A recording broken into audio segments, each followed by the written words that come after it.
Humphry Repton was the last great English landscape designer of the 18th century, often regarded as the successor to Capability Brown. He also sowed the seeds of the more intricate and eclectic styles of the 19th century. His first name is often incorrectly rendered Humphrey. Biography. Early life. Repton was born in Bury St Edmunds, the son of a collector of excise, John Repton, and Martha. In 1762, his father set up a transport business in Norwich, where Humphrey attended Norwich Grammar School. At age 12 he was sent to the Netherlands to learn Dutch and prepare for a career as a merchant. However, Repton was befriended by a wealthy Dutch family, and the trip may have done more to stimulate his interest in polite pursuits such as sketching and gardening. Returning to Norwich, Repton was apprenticed to a textile merchant, then, after marriage to Mary Clark in 1773, set up in the business himself. He was not successful, and when his parents died in 1778 used his modest legacy to move to a small country estate at Sowed, near Aylsham in Norfolk. Repton tried his hand as a journalist, dramatist, artist, political agent,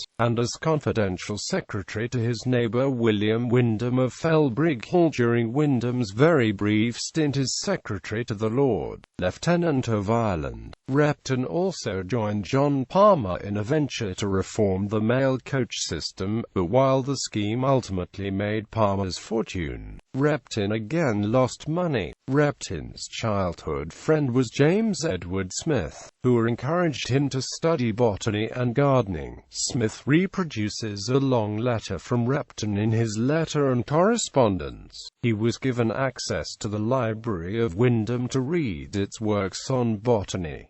Landscape gardener. His capital dwindling, Repton moved to a modest cottage at Hare Street near Romford in Essex. In 1788, aged 36 and with 4 children and no secure income, he hit on the idea of combining his sketching skills with his limited experience of laying out grounds at Sowed to become a landscape gardener. Since the death of Capability Brown in 1783, no one figure dominated English garden design. Repton was ambitious to fill this gap and sent circulars round his contacts in the upper classes, advertising his services. He was at first an avid defender of Brown's views, contrasted with those of Richard Payne Knight and Uvedale Price, but later adopted a moderate position. His first paid commission was Cutton Park to the north of Norwich in 1788. That Repton, with no real experience of practical horticulture, became an overnight success is a tribute to his undeniable talent, but also to the unique way he presented his work. To help clients visualize his designs, Repton produced red books with explanatory text and watercolors with a system of overlays to show before and after views. In this he differed from Capability Brown, who worked almost exclusively with plants and rarely illustrated or wrote about his work. Repton's overlays were soon copied by the Philadelphian Bernard M. Mahone in his 1806 American Gardener's Calendar. To understand what was unique about Repton, it is useful to examine how he differed from Brown in more detail. Brown worked for many of the wealthiest aristocrats in Britain, carving huge landscape parks out of old formal gardens and agricultural land, while Repton worked for equally important clients, such as the Dukes of Bedford and Portland. He was usually fine-tuning earlier work, often that of Brown himself. Where Repton got the chance to lay out grounds from scratch, it was generally on a much more modest scale. On these smaller estates, where Brown would have surrounded the park with a continuous perimeter belt, Repton cut vistas through to borrowed items such as church towers, making them seem part of the designed landscape. He contrived approach drives and lodges to enhance impressions of size and importance, and even introduced monogrammed milestones on the roads around some estates, for which he was satirized by Thomas Love Peacock as Marmagic Milestone, Esquire, a picturesque landscape gardener in Headlong Hall. Around 1787, Richard Page, landowner of Sudbury, to the west of Wembley, decided to convert the Page family home to Ellis into a country seat and turn the fields around it into a private estate. In 1792, Page employed Humphry Repton, by then famous as a landscape architect, to convert the previous farmland into wooded parkland and to make improvements to the house. Repton often called the areas he landscaped parks, and so it is to Repton that Wembley Park owes its name. The original site that Repton transformed was later built on in the construction of the short-lived Watkins Tower. The area landscaped by Repton was larger than the current Wembley Park. It included the southern slopes of Barn Hill to the north, where Repton planted trees and started building a Prospect House, a Gothic tower offering a view over the parkland. Repton may also have designed the thatched lodge that survives on Wembley Hill Road, to the west of Wembley Park. It is in the cottage ornate style frequently used by Repton. Regrettably, Repton's Red Book for Wembley Park, which would give a definitive answer, has not survived. Capability Brown was a large-scale contractor who not only designed, but also arranged the realization of his work. By contrast, Repton acted as a consultant, charging for his red books and sometimes taking out the ground, but leaving his client to arrange the actual execution. Thus many of Repton's 400 ASA designs remained wholly or partially unexecuted, and, while Brown became very wealthy, Repton's income was never more than comfortable. Early in his career, Repton defended Brown's reputation during the picturesque controversy. In 1794, Richard Payne Knight and Uvedale Price simultaneously published vicious attacks on the meagre genius of the Baron Ball, criticizing his smooth, serpentine curves as bland and unnatural and championing rugged and intricate designs, composed according to picturesque principles of landscape painting. Repton's defensive Brown rested partly on the impracticality of many picturesque ideas. As a professional, Repton had to produce practical and useful designs for his clients. Paradoxically, however, as his career progressed, Repton drew more and more on picturesque ideas. One major criticism of Brown's landscapes was the lack of a formal setting for the house, with rolling lawns sweeping right up to the front door. Repton reintroduced formal terraces, balustrades, trellis work and flower gardens around the house in a way that became common practice in the 19th century. He also designed one of the most famous, picturesque landscapes in Britain at Blaise Castle, near Bristol. At Woburn Abbey, Repton foreshadowed another 19th-century development, creating themed garden areas including a Chinese garden, American garden, arboretum and forcing garden. At Stoney Abbey in 1808, Repton foreshadowed another 19th-century development, creating a perfect cricket pitch called Home Lawn in front of the west wing, and a bowling green lawn between the gatehouse and the house.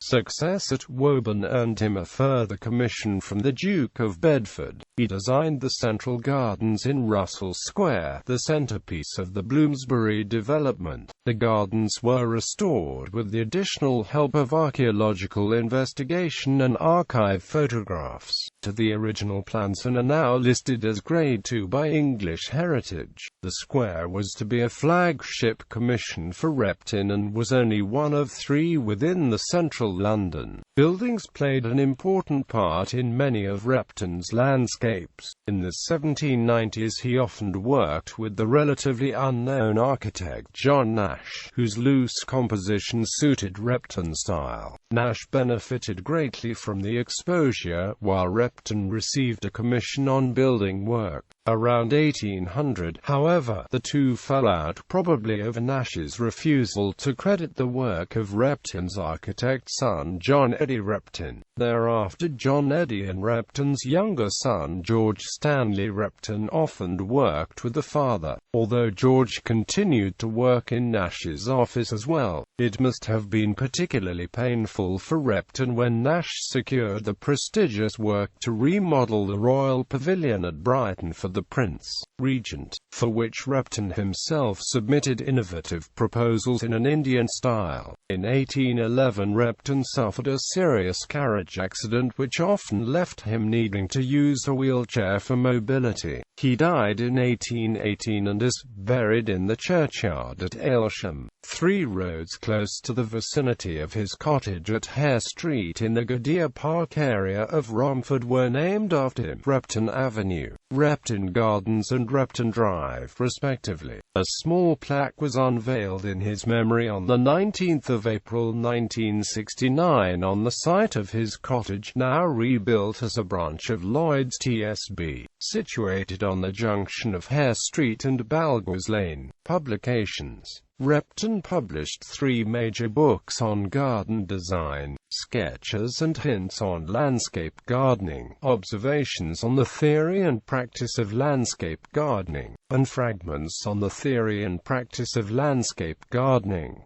These drew on material and techniques used in the Red Books. Several lesser works were also published, including a posthumous collection edited by John Claudius Loudon, despite having severely criticized his approach to gardens. His published titles were Hundreds of North and South Erpingham, a part of the History of Norfolk, 1781, Volume E.I. Variety, a collection of essays, 1788. The Bee, a critique on paintings at Somerset House, 1788. The Bee, or a companion to the Shakespeare Gallery, 1789. Letter to Uvedale Prize, 1794. Sketches and Hints on Landscape Gardening, 1794. This volume contained details, with numerous illustrations, of the different gardens and plantations which he had formed. He defends himself in Chap. 7, and in an appendix from the criticisms of Knighton Price, and reprints his letter to Uvedale Price. Only 250 copies were printed, and the work has fetched more than 4 times the original price. Observations on the Theory and Practice of Landscape Gardening, 1803. Odd Whims and Miscellanies, 1804, 2 vols. They were dedicated to Wyndham. Some of the essays in Variety were reprinted in this collection, and in the second volume as a comedy of odd whims, which was played at Ipswich. An inquiry into the changes of taste in landscape gardening, with some observations on its theory and practice, 1806. It also included his letter to Price, Designs for the Pavilion at Brighton, 1808. He was assisted in this by his sons, John Eddy and George Stanley Repton. The plans were approved by the Prince of Wales but, through want of funds, were not carried out. On the Introduction of Indian Architecture and Gardening, 1808. Fragments on Landscape Gardening, with some remarks on Grecian and Gothic architecture, 1816. In this work his son, J. A. Repton, gave him assistance. Repton contributed to the Transactions of the Linnean Society, She. 27, a paper on the supposed effect of ivy upon trees.